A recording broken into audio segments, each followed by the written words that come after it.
Hi, AC. This is Becca and Emily um, presenting our movie review. Ellen was supposed to be with us, but the rainstorm had caused her to be not be able to come anymore. So she's gonna make her own video, unfortunately. But she did watch it and she cried a lot, and we all cried. Mm-hmm. Everyone cried.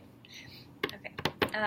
Okay. So we watched. Actually, you can start. We watched Extremely Loud and Incredibly Close, which is about a boy who has Asperger's, and he has to go on an adventure throughout New York City, and he meets a whole lot of people that kind of forces him to talk to people and kind of break out of his shell, and yeah.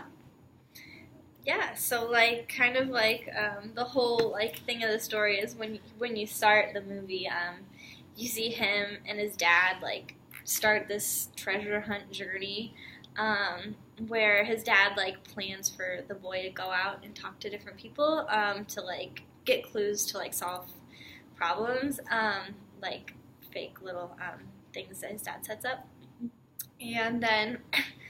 Later in the movie, if you watch it, I won't tell you too much, but Dad's gone, so he has to go and do the journey alone, and spends several months on this huge journey, but with no one to kind of assist him in going to go ask people questions and meet people, and he gets very close and personal with all these different people in New York that are total strangers that he goes and introduces himself to. Mm-hmm.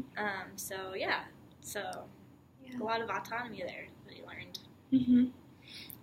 Yeah, and he gets to learn a lot of lessons about that a lot of people suffer, and he's not the only one, and it's pretty awesome. So yeah, he learns people's life stories and stuff, and helps him kind of connect on a different level than I think he was able to before the journey started,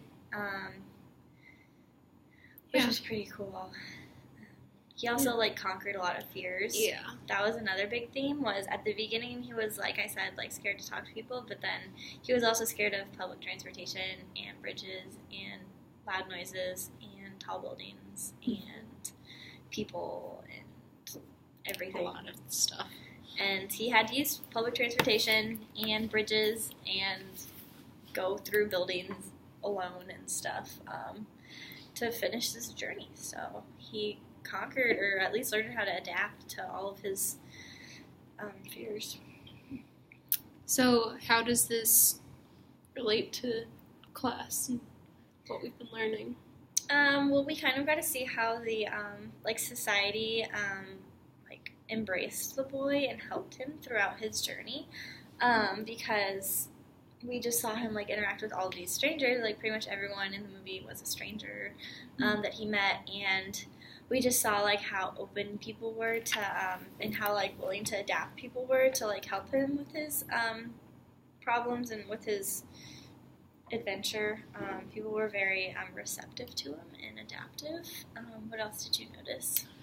So I noticed how even though there were some people that weren't as receptive to him, he it shows that side too, that there were some people that kind of brushed him aside, but a lot of people kind of embraced him and showed him that they wanted to share in